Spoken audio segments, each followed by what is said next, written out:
What is up, people? Happy Wednesday. We are halfway to the weekend. You can do it. You can make it. Welcome to The Sweat. I'm Jesse Cofield. Their DraftKings contributors, Garion Thorne, Kenny Ducey, and Nick Friar, and we are just going to jump right into MLB Price Check here on The Sweat. So, Garion, give me a pitcher at 8K or up that you like. I've got to go with Dustin May. It's not really a position that I was set to take in 2021. I mean, the big knock on May last season and even the season prior to that was, despite his amazing stuff, he just never generated that many swinging strikes. There weren't that many strikeouts, and that's what you need in DFS specifically. And again, it's one start, so maybe we don't make too big a deal of it, but in his 6 scoreless innings against the Athletics, he had a career high swinging strike rate of 17.6%. To kind of put that in perspective, in his 14 prior starts, he'd only reached double digits in that metric twice. So if suddenly the guy who can paint 99 miles an hour on the corner can generate a bunch of swinging strikes, suddenly the Dodgers have like their 7th amazing starting pitcher for the purposes of fantasy baseball. So when you throw in the fact the Rockies have been terrible so far this season, even hitting in Colorado, and they're not in Colorado today, I think you just got to eat the $9,400 and go with Dustin May. Kenny, where are you going at 8K or up at the pitcher position? I got my eyes locked on a guy facing his former team that he's done very well against over his 3 starts, and that is Zach Wheeler at $8,400 over the Mets against the Mets over his career. He's only played 3 games against them since he played for them forever. 3.54 ERA with 21 hits and a walk in 20 1/3.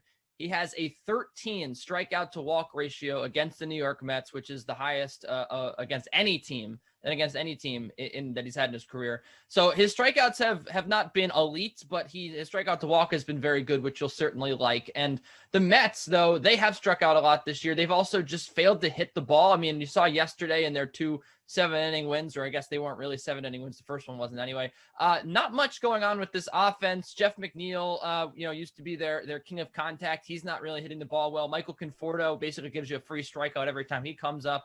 If you don't hit him. And, there's really just not a lot scary. They don't have a lot of left-handers that scare you right now because Conforto struggled to hit the ball so much. And on the other side, Wheeler has been very good against right-handers in his career. So I think the splits work out to his advantage. I think that the history works out to his advantage. And I think Zach Wheeler goes pretty deep into this game and gets you a win and gets you over 20 DKFP. Very good. Nick, 8K or up, a pitcher. Who's it going to be? I don't have one 8K up that I'm going to go with tonight, Jesse, because I like Charlie Morton at 7.6, and then that allows me to couple him with John Gray. Yes, I'm going to ride the hot hand with him again. I know he's going against the Dodgers. I don't care if Garion doesn't like my pick. Stop nodding your head like you know better than me. But more importantly, with Morton, okay, the big thing with him right now, I know he didn't do too great in his first outing against the Phillies, but he bounces back, goes and shoves the next time out. And I love seeing that out of a guy. When I see somebody struggle that first time around, I mentioned Harvey a little while back where he did well against the Red Sox. Next time around, I didn't feel as confident in him. When I see a guy not do well and then flip the script, that makes me feel even more confident in him going into that start. And I know the Marlins don't strike out a ton, but Morton's getting 1 per inning. I feel confident in that. And the Marlins also don't hit a lot of home runs. So that makes me feel even better. I feel like the floor is a little bit more comfortable there too. Nick changing the game. All right, how about a hitter over 5K? Kenny, give me someone. I'm going to go attack, speaking of former Mets, I'm going to go attack Matt Harvey here. He has a 5.59 ERA this year. To me, he is by far the worst pitcher on this slate. I can make an argument for why I like Michael Fulmer. Miami, Neidhart doesn't necessarily look like he's in a terrible position, but I think Matt Harvey is going to give up a lot of runs here. So I'm going to go ahead and take Kyle Seager. He has 63.6% hard hit rate this year, a 21.2% barrel rate, a 688 expected slugging. I don't know what got into this guy, and Nick thinks I love him because the last time we were on a segment together, I also recommended him. I don't know what's going on because Kyle Seager to me looked like a guy that hadn't hit in 5 years last year. All of a sudden he's come out of nowhere this year and really barreled up the ball. We know that there is good DNA in him. He can hit the ball. He's just kind of struggled of late, but look, 40 DKFP a couple nights ago, he beat up on some really good pitching in Minnesota. So against Zach Wheeler, where he's going to be in a premium lineup position right there in third, behind Ty France, who I also like, I think that he's a very, very good play here. And I love stacking up the Mariners. I love stacking up their bats, and it's really not going to cost you too much to do so either. All right, Nick, where are you going for a hitter over 5K? I don't blame you for going after Matt Harvey, Kenny, so I'll let this one slide this time around. But Randy Rosarina at 5.3 against the Rangers. Look, he's hitting well at home. Both his home runs have come at the Trop. I mean, and I know he hasn't done much against the Rangers. Actually, the other night he did pretty well, but the first time around he didn't do too much. But I'm more so betting against Kohei Arihara tonight. He has not looked good through his first 2 starts, 9 innings between the two of them. And then anytime Chris Woodward has to go to the Rangers bullpen, I mean, the game's pretty much over too. So I feel like Rosarina is going to be able to pick on them. All right, where are you going, Garion? Hitter over 5K. I have the exact same pick as Nick. I do want to mention, though, just because we brought up that Baltimore-Seattle game, be careful with that one. There is heavy rain anticipated in the area for that contest. Right now, of the 7 games on the main slate, that is the one most likely to not get underway. Heavy PPD risk. So I'm with Kenny. Like, I love the over in that game. I think it's only 9 for some reason, even though it's Justin Dunn against Matt Harvey. But be careful with that spot. It's when you're going to have to watch the entire afternoon. But let's talk about Randy Rosarina. But really, as Nick was talking about, it's more about Arihara, who just isn't a major league pitcher. And he specifically is a guy you can exploit in DFS because he doesn't strike out anyone and he doesn't walk anyone, which means you're going to get batted ball events from someone like Randy Rosarina at $5,300. Right now, Arihara's zone contact rate is 97.8%. That is the highest in the majors by far.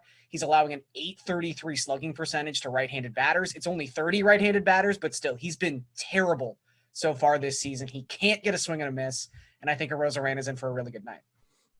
Okay, let's go down to a hitter in the 4 to 5K range. Nick, who do you like here? I'm going with Rhys Hoskins at 4.8K versus the Mets. I know he has been fine, I would say, to start the year, but both of his home runs have come against lefties.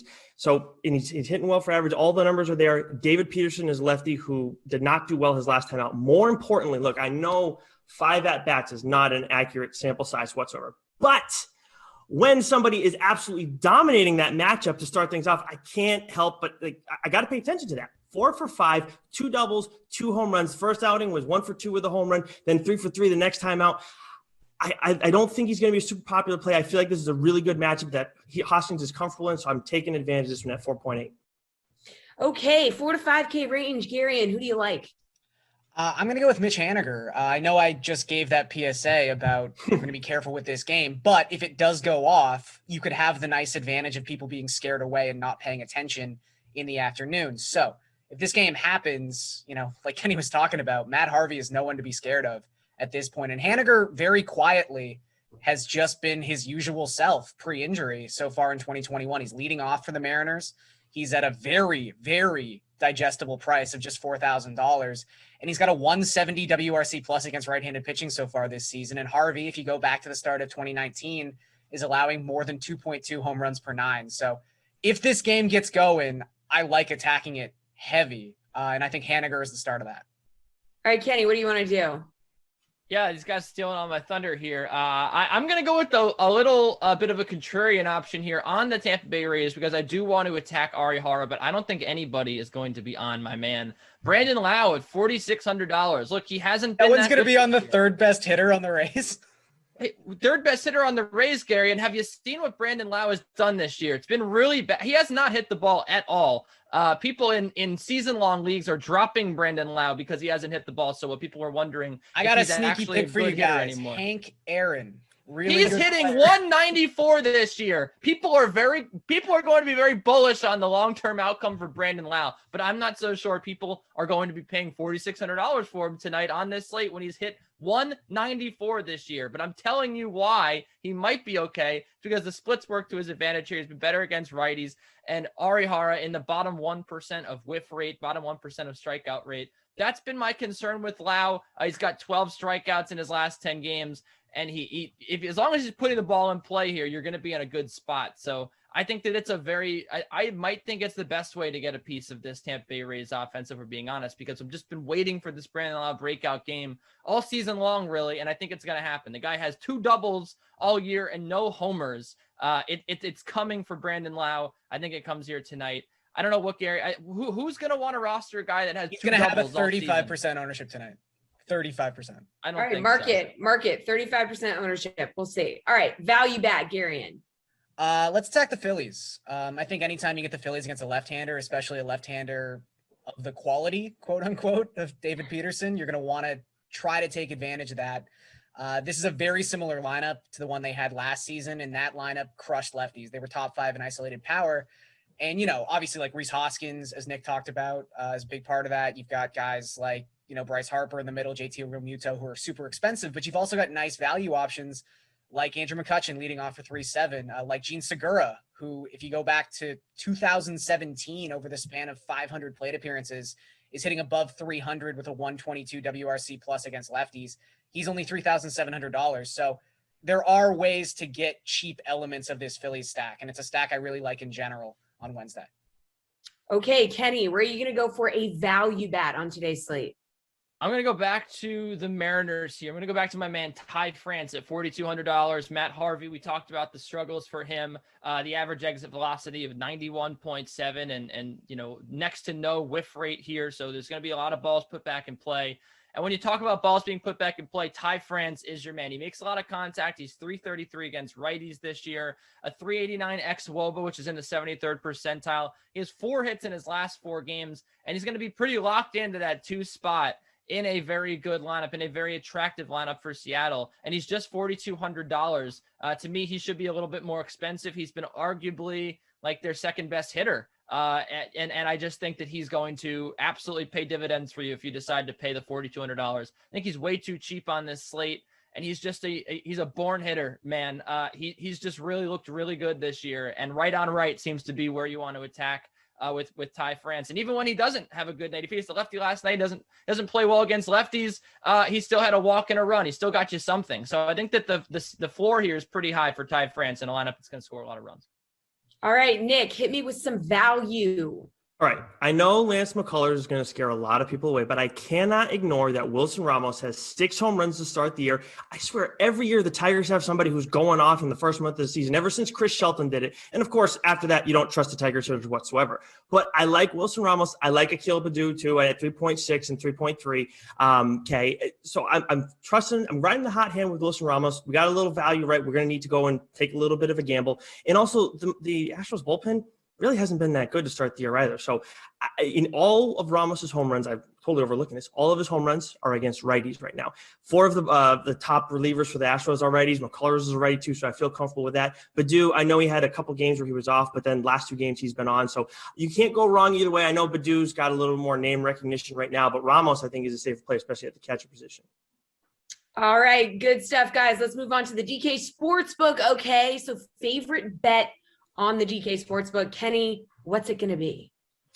It's going to be Phillies money line at -118. I think that this is a misprice here. David Peterson has been really bad. We've thrown around the terms and the accurate scouting report on him. He's a soft tossing left-hander. The Phillies actually have not done terribly handling lefties this year. 204 ISO, despite the fact they have a lot of lefties in their lineup. Didi Gregorius is a guy that does have power against lefties. He had really an issue with it early in his career, and then he ended up turning into like a better hitter against lefties because he tried to overcorrect. Bryce Harper yesterday, a big hit off a left-handed pitcher to get the Phillies back into that game late. They battled yesterday. I thought that they had they should have won the first game, and tonight it should be a little bit different with this pitching matchup. They also beat up on David Peterson in David Peterson's only start of the year. So I like them a lot tonight, and I like them to exact some revenge against the Mets. All right, Nick, what's your favorite bet on the DK Sportsbook? I've been trying to find the right strikeout total for me tonight, and right now, Jake Arrieta, I know he's in the earlier portion of the slate today, but I like him against the Brewers. Look, I know that he's not a big strikeout guy, even less than he was before, but this team is 5th in strikeouts, 2nd worst in OPS, and he's at plus money. Same goes with Plesac too tonight against the White Sox, and I know it's the White Sox, so naturally people are going to be afraid as much as they've been underperforming, but at 5.5, I like where he's at. Same goes for Morton for that matter too. He's at 5.5, but he's the only one of these 3 that's not at plus money. So if I'm picking just one, I'm going to go with Arrieta. It's just the earlier game, so make sure you get on that quick. Garion, favorite bet on the DK Sportsbook? I'm in full agreement with Kenny on Phillies money line. That's actually going down, the number there, which is kind of interesting. So to pivot off of that, I think a lot of people are going to try to just like toss the Dodgers into a money line parlay instead of doing that, instead of like having a parlay that could definitely go wrong. just take the Dodgers to score first and win. That is actually plus money on the DK Sportsbook today. It is plus 112 as opposed to the Dodgers being minus 275 on the money line. I mean, yes, the Rockies get to bat first. They are the road team, but the Dodgers have shut out their opponent in 3 of their last 4 games. As I mentioned, Dustin May looked incredible in his last start, and historically, he has dominant numbers the first time through a batting order. He's limited opponents to just a 240 WOBA in his 15 career starts. So they're probably not going to score for 3 or 4 innings, even if they do end up scoring in this game. And by that point, the Dodgers might have 17 runs. Oh, get out of here. I think, John Gray's not very good. So shut him out last time. Come on, man. John Gray. He faced Arizona. Disrespect the legend. Arizona is not Los Angeles. No, he faced Los Angeles the first time around and did better against them. Come on, Garion. John Gray is back, and he's been back about 8 times. John Gray's never been here. He can't be back if he hasn't been somewhere there first. He's also been washed about 5 times, but he's back for the 8th time. John Gray is back.